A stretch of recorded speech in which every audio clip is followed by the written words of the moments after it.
Ladies and gentlemen, good day and welcome to Redington Limited Q3 FY26 earnings conference call.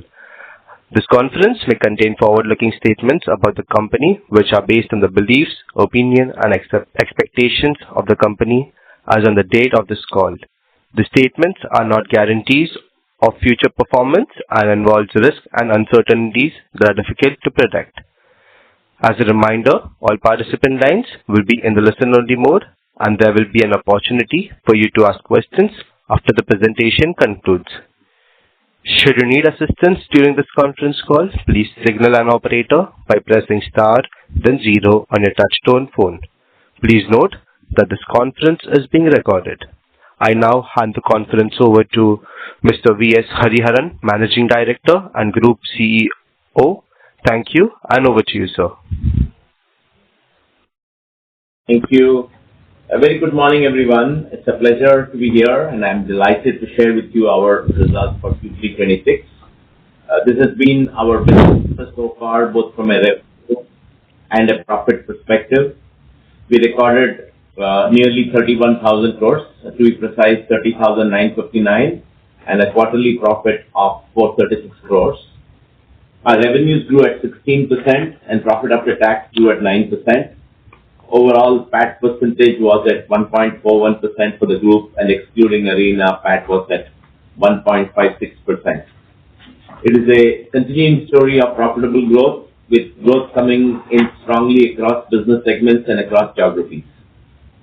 From a geography perspective, the revenue growth was contributed by many of them. India continues to be very strong at 25%. UAE was strong at 19%.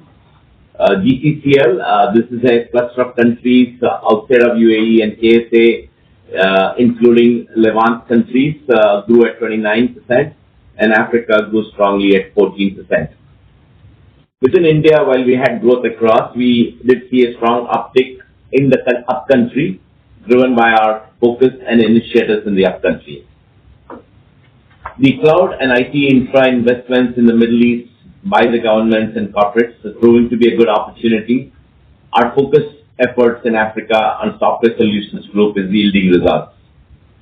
Now, moving on to performance by business units that I can provide a color on the growth and what's driving the growth.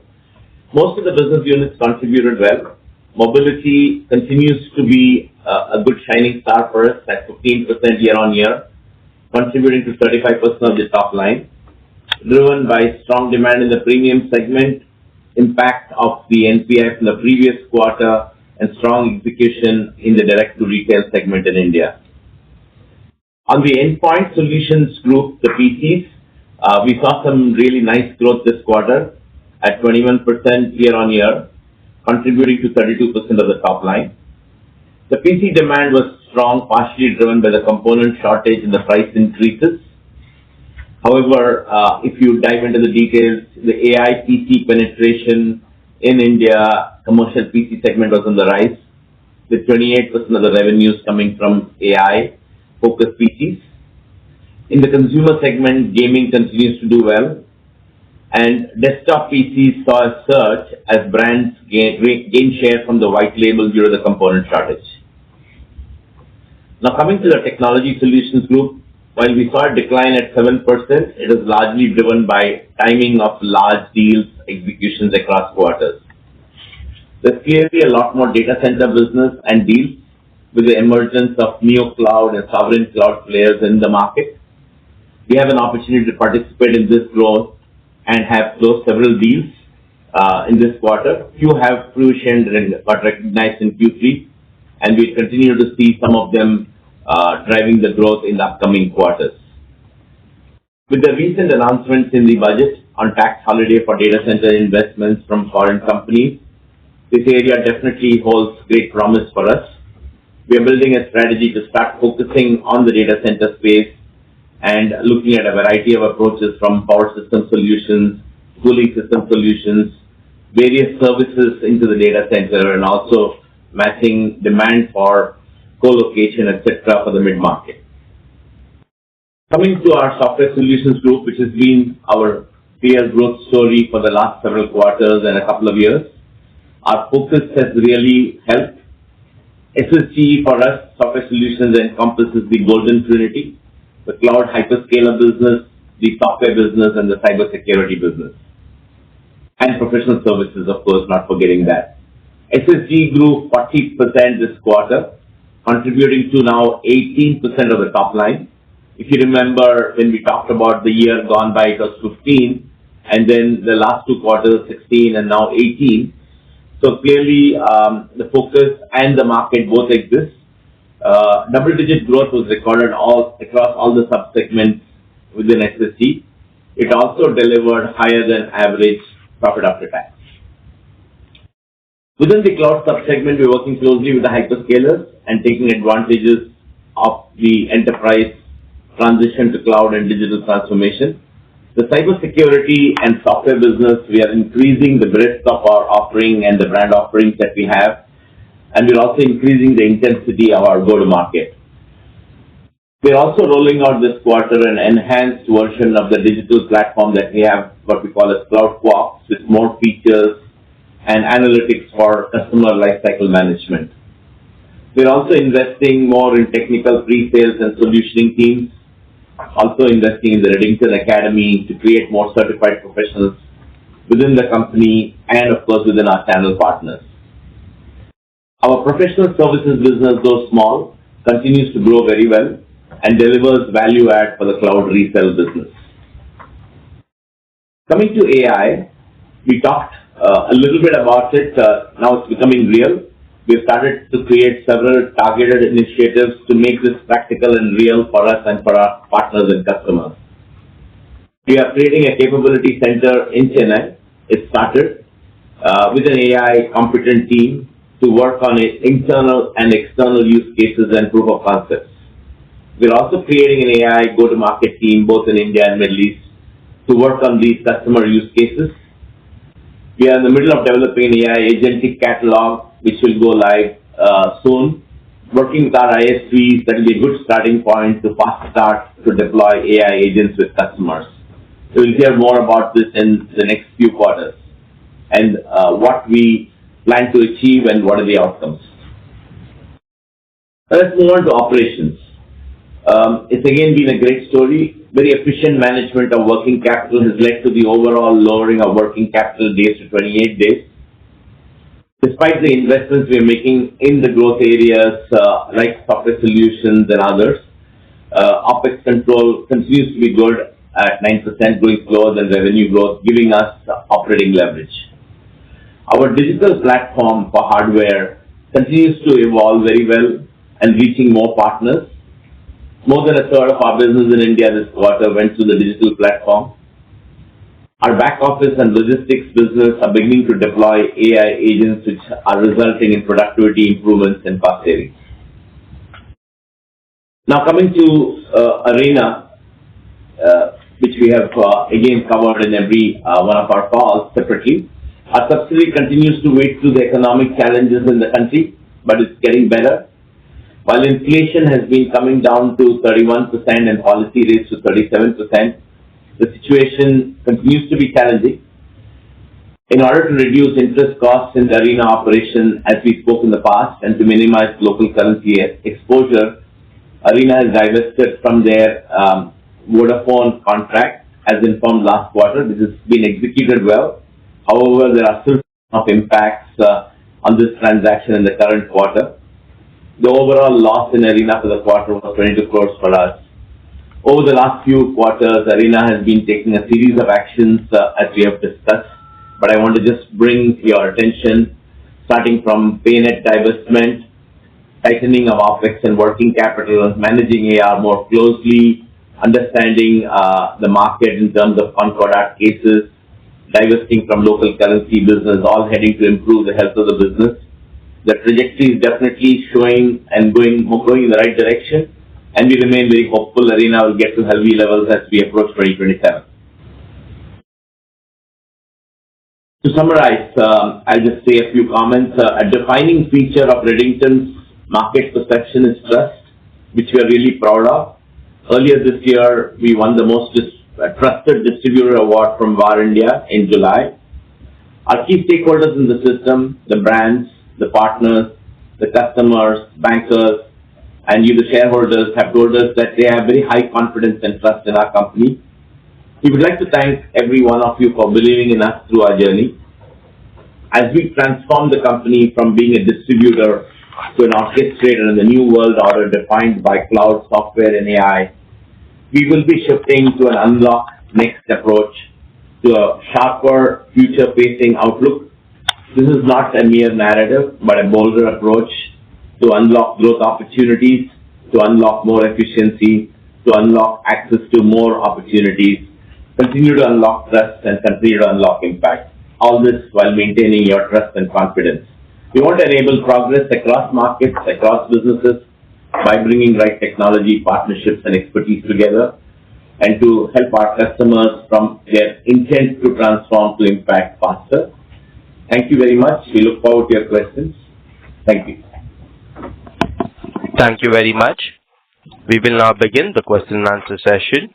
Anyone who wishes to ask a question may press star and 1 on their touchtone telephone. If you wish to remove yourself from the question queue, you may press star and 2. Participants are requested to use handsets while asking a question. Ladies and gentlemen, we will wait for a moment while the question queue assembles.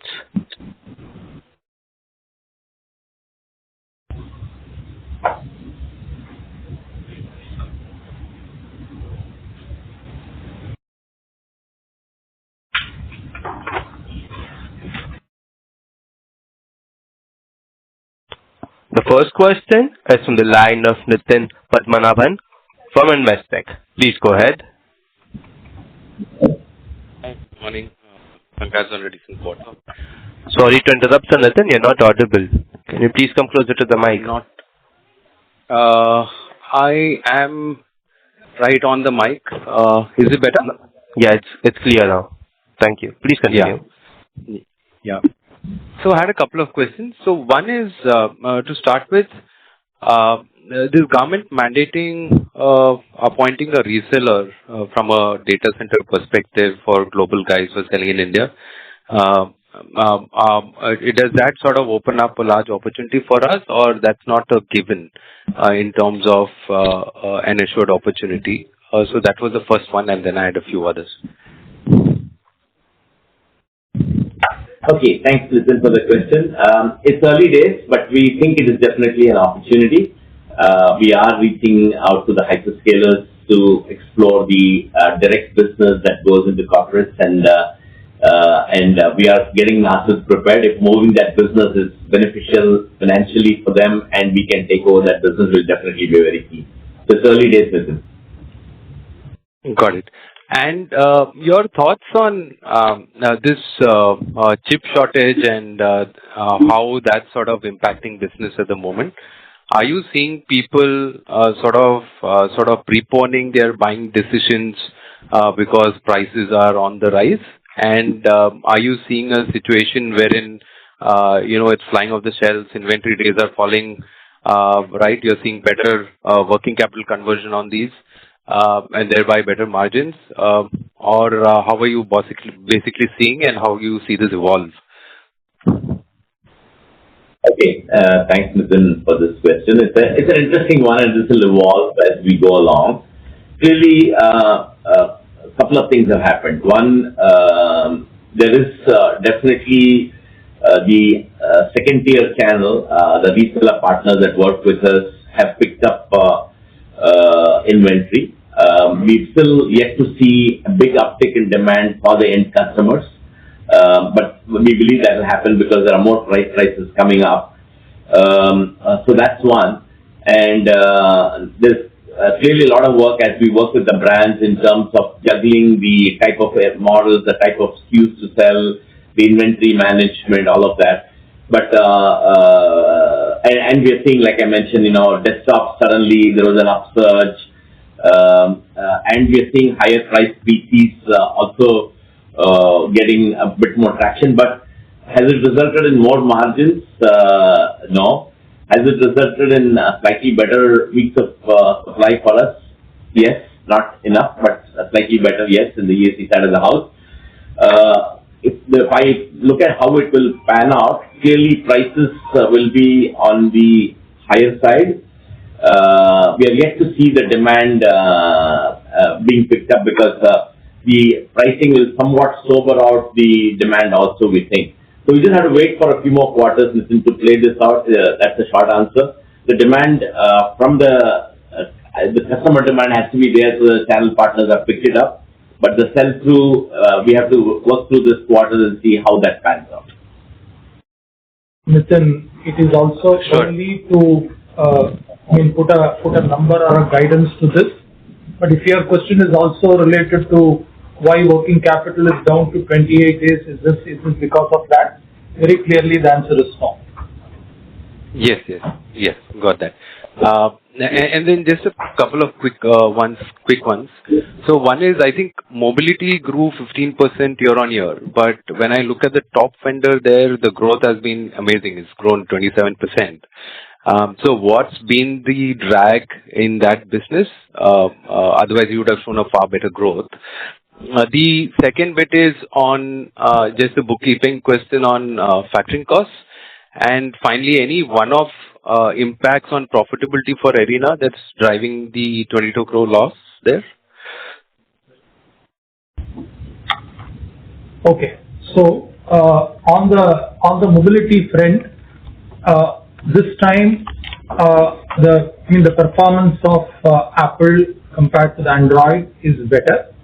Second, in Arena, we exited from the Connect business, which is a mobility business. So that has offset the growth of the mobility in the other places. Second, the factoring cost you wanted. Just give me a second.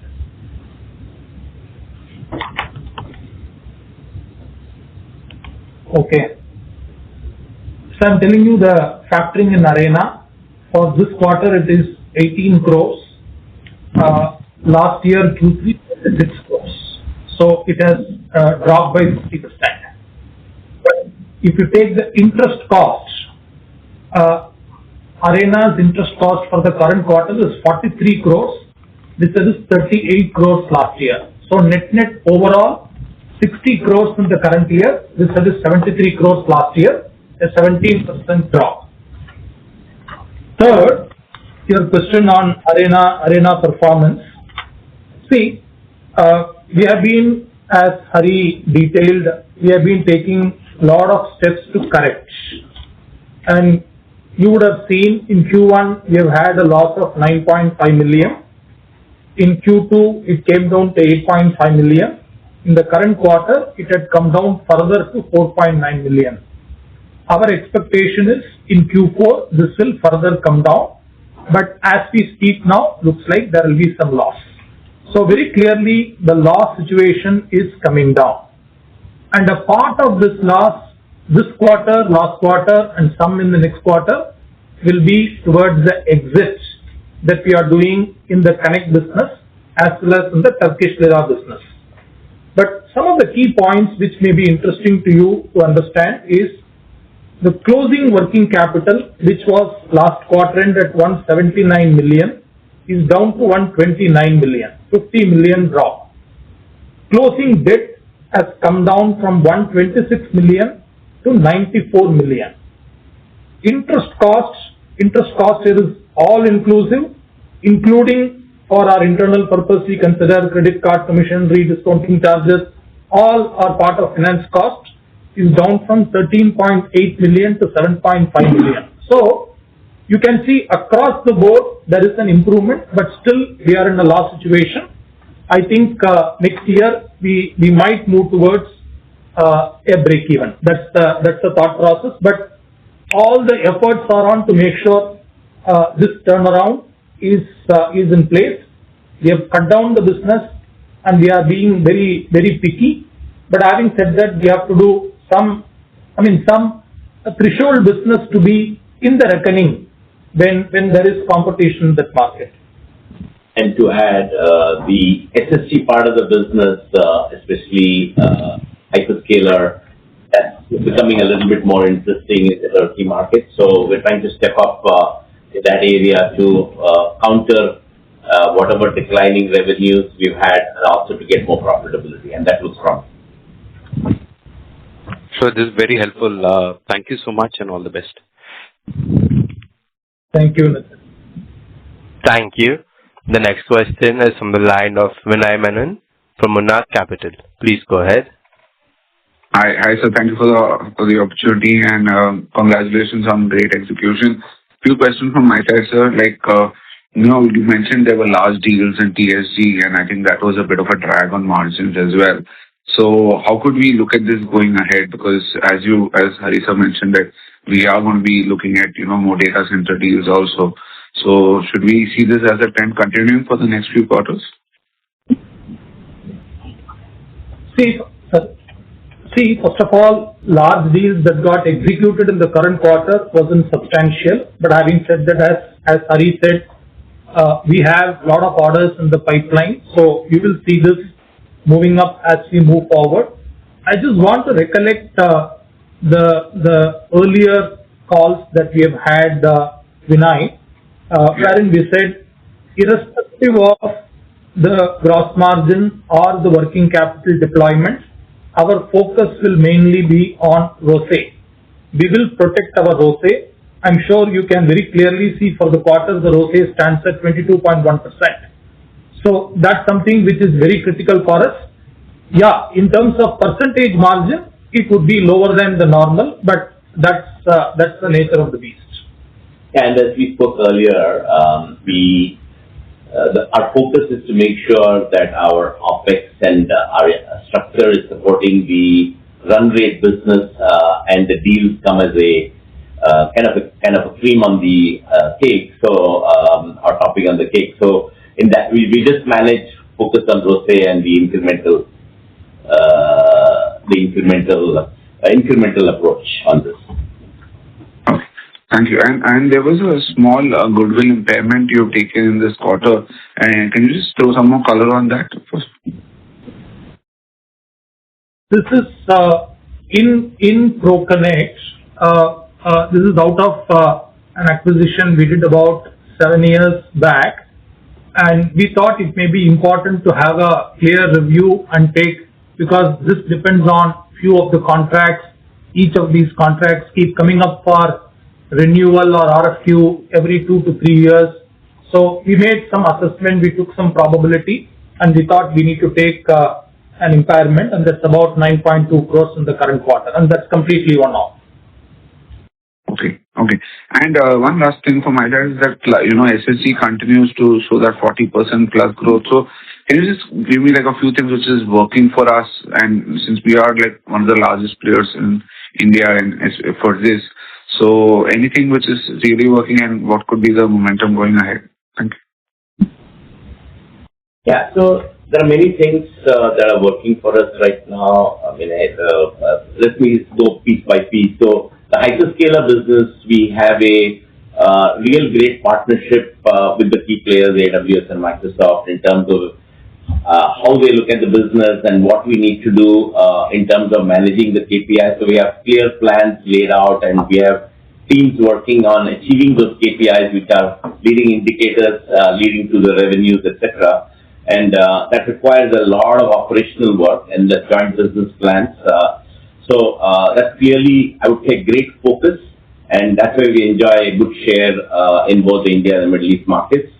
Then when it comes to the software business, we have a few brands which we do an extremely focused and good job, and we have, in some cases, we have, I don't want to name brands, but there is a brand where we have 60-odd people in the team focus exactly on how the brand goes to market and maximizing customer connect and outcome-based selling.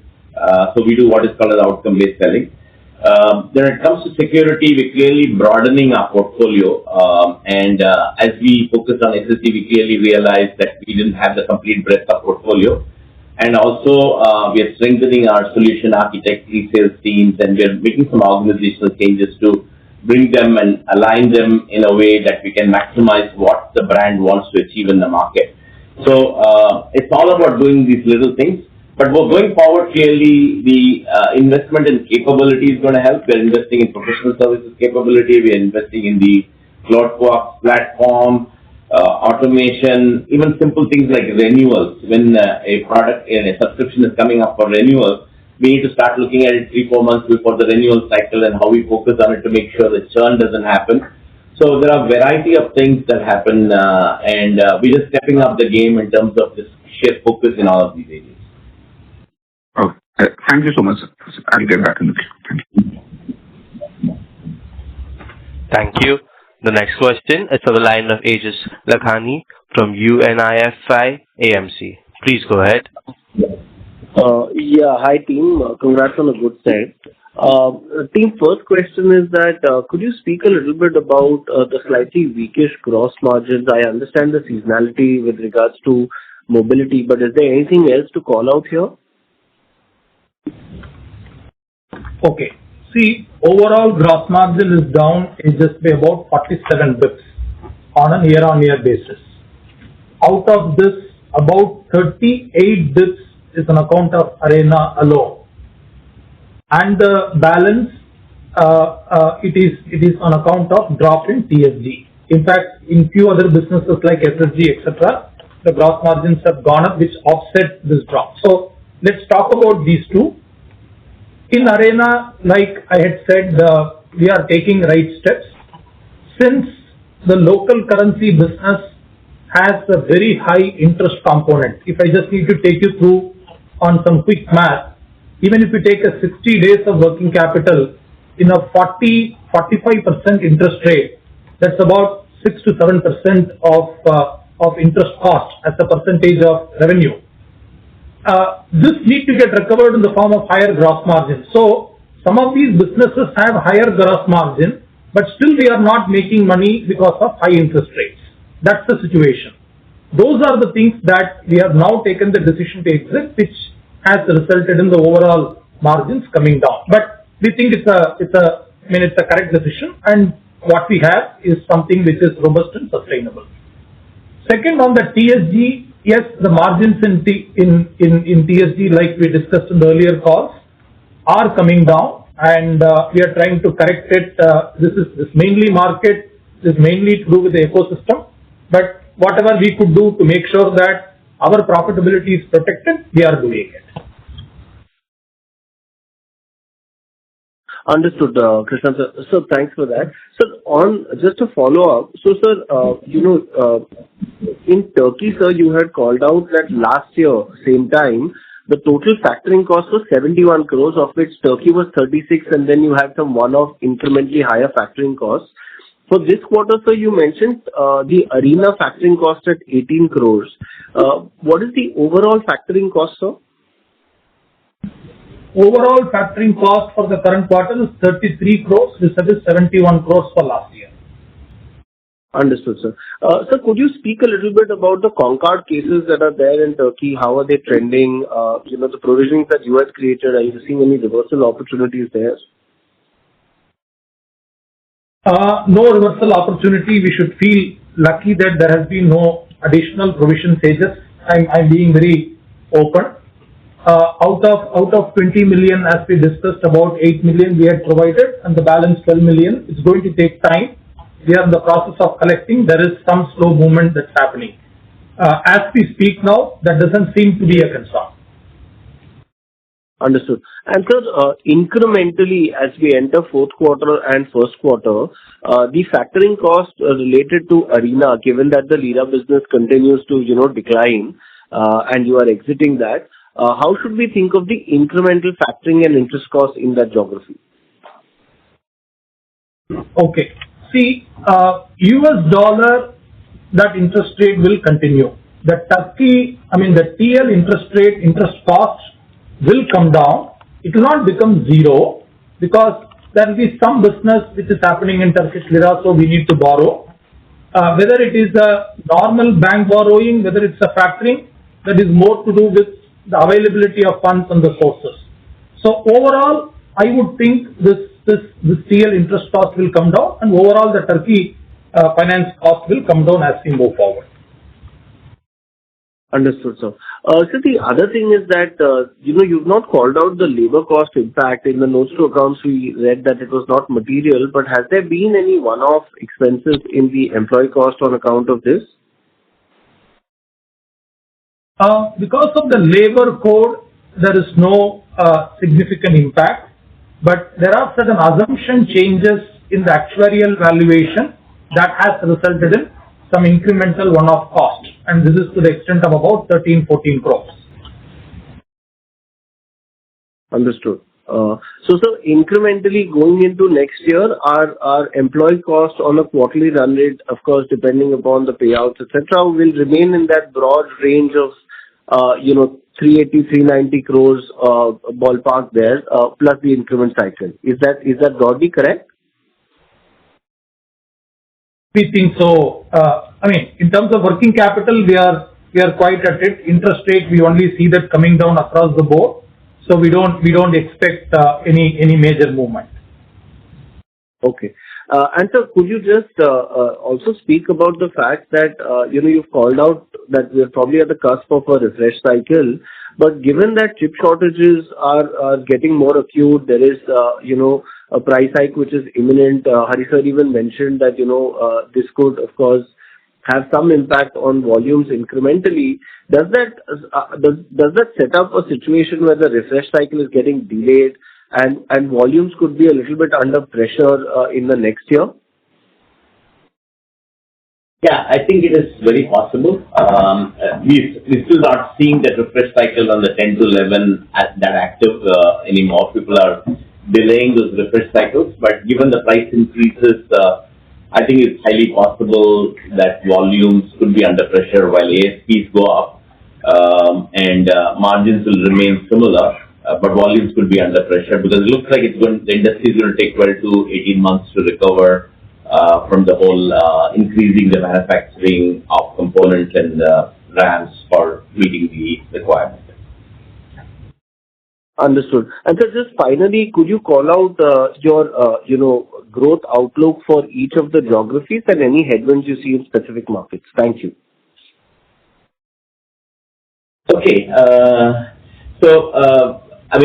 start with business unit. So clearly ESG, the Endpoint Solutions Group and PCs, while the short term looks rosy, there will be some headwinds in terms of quantity availability, how do we do supply demand matching, etc. And that will be across. On the mobility side, India continues to be strong. I think the premium segment in India and the direct to retail, all of that, we continue to see some good traction and we continue to see that going forward. Whereas I think we trimmed some of that in Middle East, Africa, and we could see mobility slow down a little bit in the next few quarters. It will not be as rosy as what we've seen in the last 2-3 quarters. Then when it comes to TSG, we definitely are seeing some correction on the on-prem to cloud migration. So if you look at our TSG business this quarter, we declined 7%, but that's partly linearity. But for the year, YTD is a 5% growth. And we are increasing our focus there both on gross margin and top line growth. However, there are limited opportunities. The bigger ones there is data center deals. We definitely will continue to look at what data center deals can count for us from a robotic perspective and continue to participate there. So I see a bit of the growth may not be double digits, but high single digits. SSG will continue to be the 40% plus growth in all markets, and we'll see that across India, Middle East, Africa, Turkey, and Southeast Asia. So that's how we see it. So SSG across mobility continue in India. ESG we will maximize based on availability, and TSG will be what we do today in run rate and data center focus. Geo. So India will continue to be India less headwind, and Middle East, KSA and UAE very good strong momentum. Saudi Arabia has actually reprioritized, and you might have heard even on the Vision 2030, they have delayed some of the participation of the big international events, etc. So clearly we are seeing They're a little bit of a challenge, but we continue to grow, but not as hot as we've grown in the previous, not the year gone by, but the year before that. Africa continues to be promising, especially for SSG and TSG. Southeast Asia, we're just getting started, so we'll see where we go on that. But that's where we are. Thank you, Hari. Good morning. This is Sharad. Good morning, Mr. Krishnan.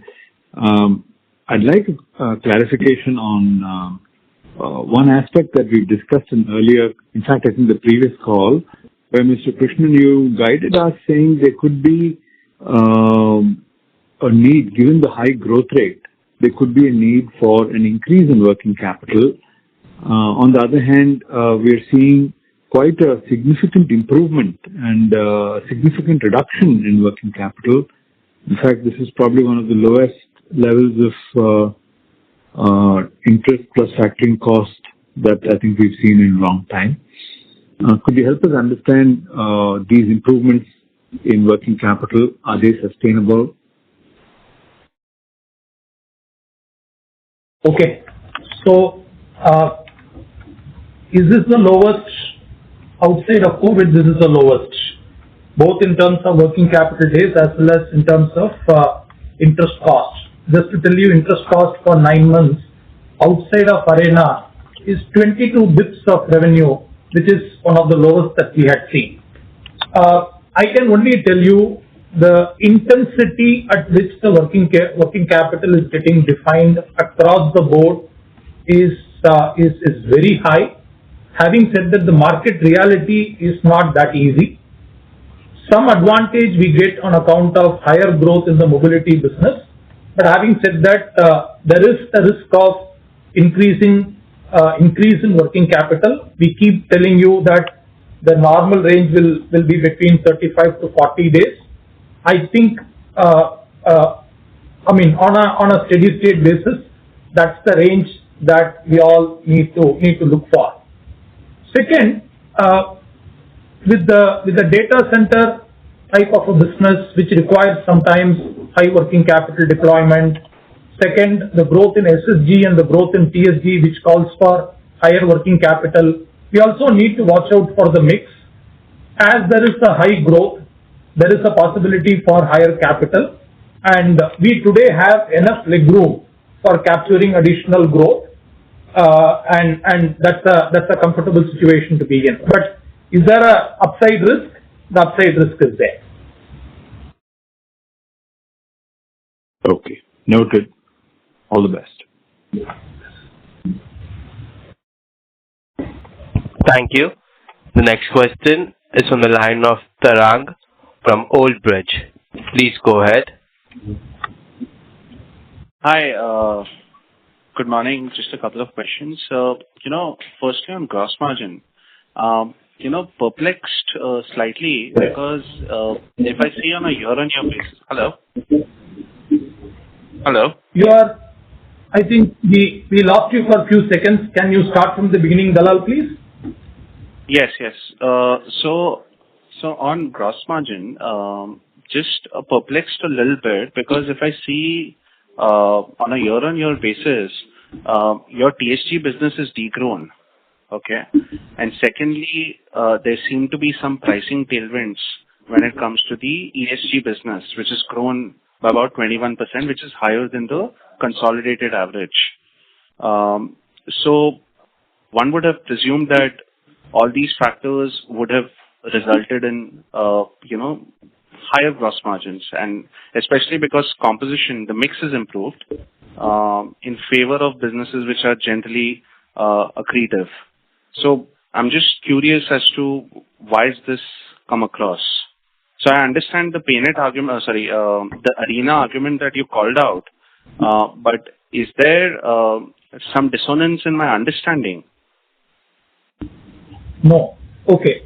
See, ESG, can that result in higher gross margin? Marginally, very marginally.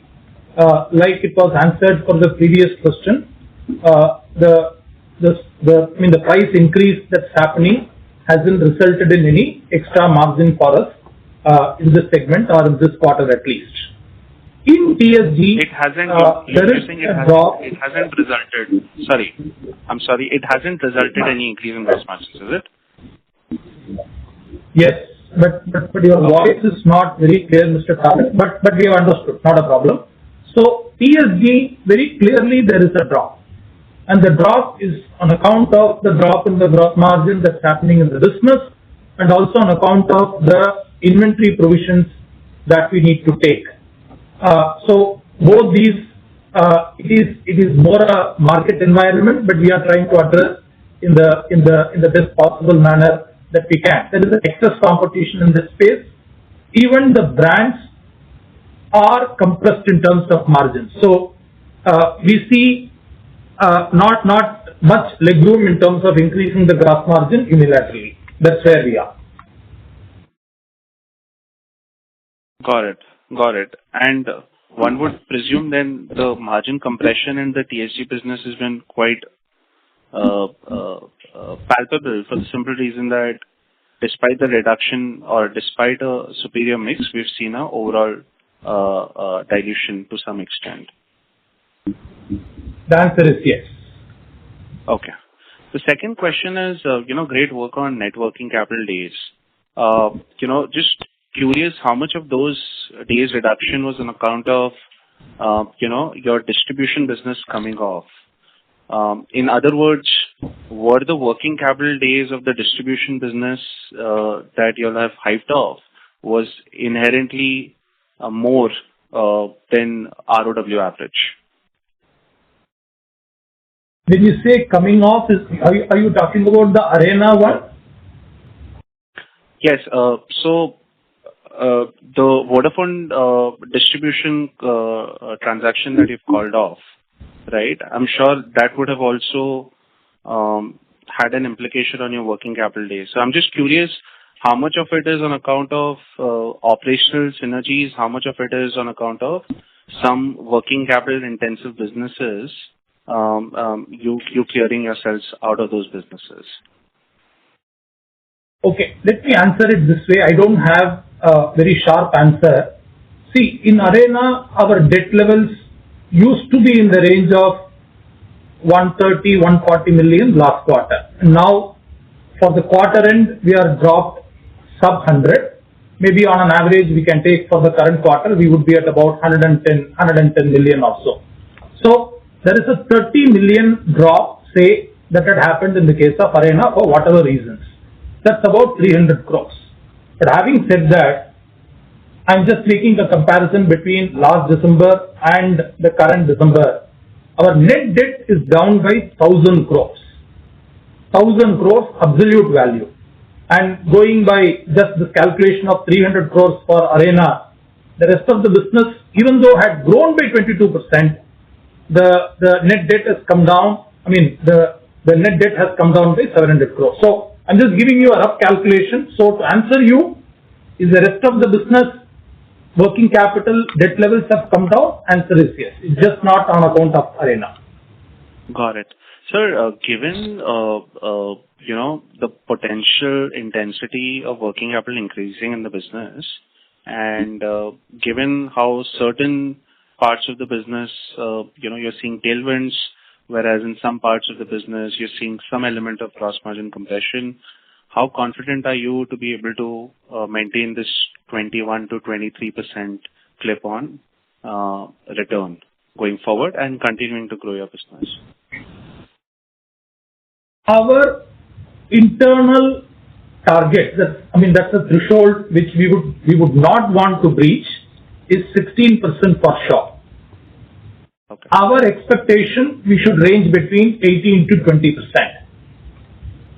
Okay. ROCE for this quarter at 22.1%, I don't want you to consider this as sustainable. Could become sustainable in few years once the SSG scales. But right now, I think you should be looking at between 18 to 20%, and I think we are fairly confident to maintain that.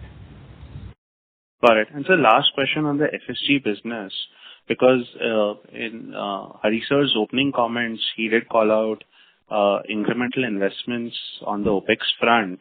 So just trying to understand on the SSG business, is the absolute EBITDA growth of the business higher than the revenue growth there? Just trying to understand the element of operating leverage that could play out in that business. Yeah, I'll give some general comments to begin with, and then Krishnan, you can jump in exactly the numbers. See, clearly there are two areas we need to invest in: people and technology. And some of it we have done over the last couple of years, and we're going to intensify that going forward because we believe we will get above average profitability both at the EBITDA level and the PAT level. And so we are working towards that. And but as Krishnan mentioned, we need to get scale. And the opportunity is large. And the way we are growing, if we continue the 40% growth on top line, which is available across all the subsegments of the business, then we can actually realize the investment and the return on investment over the 3-year period. It may not give operating leverage in the short term. Definitely medium to long term, it will give operating leverage. As we speak now, we are not spending enough, but that's going to come in. So maybe for some time the leverage may not be visible. The OPEX could be more than what we would normally see. Okay. This is helpful, sir. Thank you. Thank you. Thank you. Ladies and gentlemen, to ensure management can answer all questions, please limit your questions to 2 per participant. The next question is from the line of Shri Narayan from Baroda BNP Paribas AMC. Please go ahead. Good morning. Thanks for the opportunity.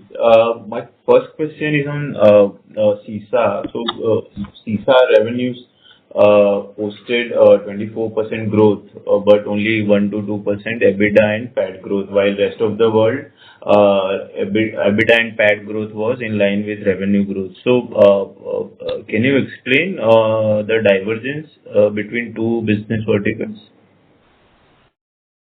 Okay, so within CISA, India distribution had done fairly well, but as we discussed in ProConnect, we have had a one-time charge on account of the goodwill impairment for about 9.2 million and odd.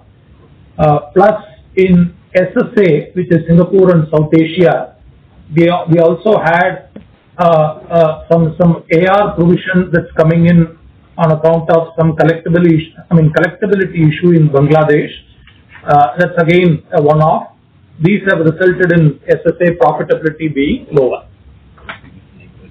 Okay. So Sorry. Want to correct the ProConnect one, 9.2 crores, not million. Sorry. Yes. So all this is done now, or do we expect Q4 also to be similar? Done. No. Done. Q4 will come back clearly in both the businesses. Okay. And sir, regarding this impairment, is this related to specific geography, and why we could not able to identify this when we impaired Turkey business earlier? So what was the trigger for this impairment?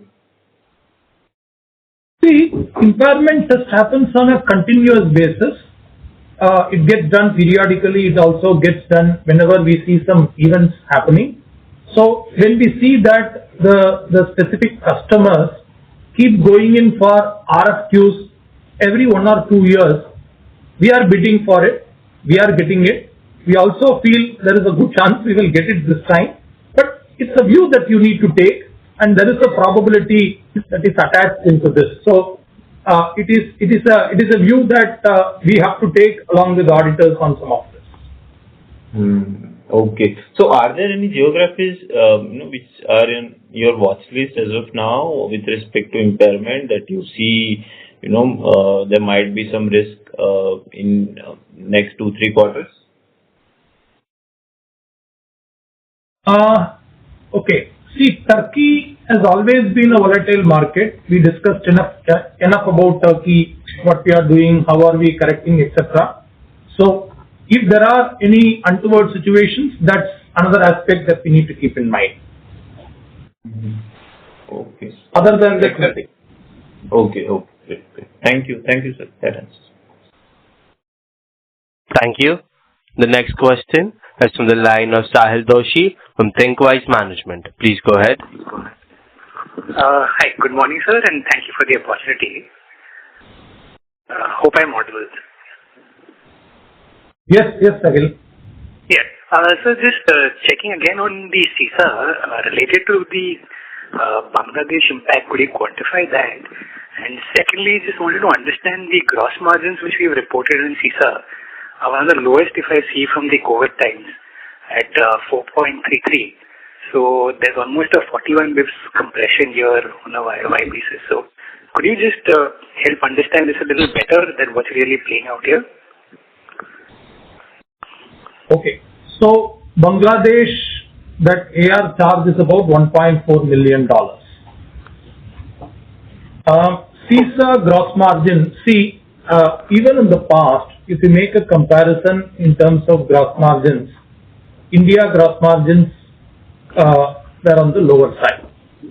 The overseas gross margins used to be on the higher side. However, from a PAT perspective, India would still be at a higher percentage because of low OPEX. The operating leverage in the India business is quite high. So this is one of the things that we see in terms of overall gross margin. As the India pie keeps going up, the gross margin percentage weighted average will come down. May not be significantly, but it will come down because India gross margin is on the lower side. So this is one general aspect cycle. Second, the MSC business, as Hari mentioned, both Android and non-Android has been growing quite attractively, and this is one aspect which is also from a margin perspective is impacting, but ROCE is maintained because ROCE is quite stronger as far as MSG is concerned, and this gives us advantage in the form of working capital. While in SSG and TSG working capital is higher, that gets majorly funded by the growth in MSG. The MSG business on the working capital advantage we get out of it. No, I really appreciate that, sir. But structurally, is there a margin pressure playing out in CISA in particular? Because the decline is pretty concerning in terms of, if I see the PAT margin as well, it's almost 30 basis point decline in the CISA business. So, and the mix of MSG actually on a YOY basis is pretty constant. So if you had to see it in that, what other factors do you believe is really impacting yourself? I don't think there's a structural issue. We did talk about TSC, there is a margin compression. But in terms of MSC, ESG and SSC, we see stable margins there. The mix of the businesses is what is contributing to the gross margin decline as we see it. But in the TSC business specifically, there is a margin. Sure. The OPEX percentage in the India distribution business is 1.3%. Very fine. Okay, so the profitability is protected, margins are lower, and the PAT percentage for this quarter is 1.43%. Very similar to what we see at the global level. Understood, sir. Appreciate that, sir. So secondly, just want to check if we see in the, we give the top revenue contributors, the top 5, and if I see Dell in particular for the last 2 quarters, there's been significant decline. Is this on account of the entire supply chain issue, or is there any other loss of business or geography or something of that sort? You're talking about brands now? Clearly, I mentioned this in my opening comments and later as well. We do see a movement from on-prem to cloud, clearly, and that's one of the things that's driving the lower growth on our technology solutions group. And why the hyperscalers are picking up some of that growth, and also the data center piece. That's kind of driving that. We continue to be a very strong player with Dell. We continue to enjoy a good share, but just the fact that more people are moving from on-prem to cloud is driving some of that. Sure. And just lastly on Turkey, on Arena, I just wanted to check in, we had called out that as we get out of the distribution business, there could be certain one-time costs related to that. So is there anything on account of that in this quarter? And how do we think about Arena from Q4 onwards? What should be a steady-state business in terms of revenue and incrementally thereafter? See, whenever you exit any business, there will obviously be some leftover costs and exit costs. This is quite normal. I'm sure you acknowledge that. And we are in the process of exiting. Some part of cost we have taken this quarter. Some part we expect will come in even next quarter. By March or April, I think we should be fully through. From then on, you will see more of the steady state business, which is the core IT business. Sure. So value-wise, that will be $400 million, sir? Okay. See, from a point to point, if you take, the answer is yes. For last year, they were little over $1 billion. This year, we expect that to be about half of that. But in between, there are actually many things. That's a long story. But yeah, you can take about 50% drop in the revenue. Understood. Okay. Thank you so much and best wishes to the team, sir.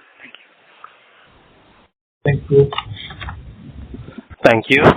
The next question is from the line of Samay Sabnis from Helios Capital. Please go ahead. Yeah, good morning. Thanks for the opportunity. I just have one question from my side. So I see there was a heavy capex of 112 crores in Q3. So could you just share some color where this was deployed? Heavy capex. Yeah. Okay, I will come back. I'll come back. Give us some time. Okay. I'll get back in the queue. Thank you. The next question is from the line of Madhur Rathi from Counter Cyclical Investments. Please go ahead. So thank you for the opportunity. Sir, we had mentioned we were expecting the TSG deal segment to pick up in H2 of FY26, but I think because of margin pressure and if you could just help us understand how do we see this segment scaling up, because you have mentioned that there are clear headwinds that we see either on the shortage side or on the margin pressure side. So, as we mentioned earlier also, the TSG deals, definitely, you're right, Q3 and Q4, we have a seasonality uptick in the second half. And we did mention that we have closed some very nice deals where we have not got all the recognition in Q3, but going forward in Q4 and Q1, the timings have moved out. So you will see that happening. We also will start sharing when we are ready in terms of what are the sizes of the deals in every quarter, which are large deals. But clearly you'll see that uptick happening, but from a linearity, we lost out. But we will continue to, we are continuing to work on the deals and you will see that growth. Okay, for your earlier question on fixed assets, it is quite spread. There are some investments that we are doing in ProConnect, both in India as well as in Middle East. These are in the form of investment in warehouses, etc. Second is, as Hari mentioned in his opening remarks, we are also in the process of setting up certain AI COEs, and a part of that cost will be in fixed assets. It is a 60 crore increase net assets from 591 crores to 653 crores on a year-on-year basis. Sir, I wanted to understand regarding the ESG segment and what is the additional price hike do we expect from our discussions with the OEM, and the current we expect, what we understand is that there has been a 20% price hike. So is this passed on to the consumer level currently, or this is currently on the distribution level and sooner or later? And when do we expect this to be passed on to the consumer level? Because you mentioned that most of the demand currently is coming from our channel partners and the sub-distributors. Yeah. The price rises clearly will be passed on to the consumer. And I think there was a window of opportunity and time where the OEMs are sitting on older stock which got moved out because there was a window for people to take advantage of. But as we already see in Q3, prices have increased, and there is a new set of price increases in the coming quarter as well. And all of these will be passed on to the customer. The only thing, as Krishnan said earlier, we are not seeing any advantage on additional gross margins for us, but the price is all being passed on to the customer. I was trying to understand, have the prices been passed on to the consumers currently, or it's yet to reflect, maybe because of some date where these prices would increase going forward? Yeah, some of it is already passed on to the customer very clearly in Q3 already, and there will be a mix of old inventory and new inventory. So the channels will be sitting on both of them. But all the new inventory that's going in Q3 and upcoming quarter, the price increases are definitely in the new inventory is all going to the customer. Got it. So just a final question from my end. Sir, on the software business side, we do close to 6% gross margins. So how much of that would actually flow to our EBITDA or the PAT margins? And sir, my assumption was this business is a working capital negative business, but you mentioned that. So if you could just help me if I'm wrong on that front, and what kind of working capital days do we require for this business? See, you are right, the gross margin is high. Even the PAT percentage compared to the other business verticals is higher.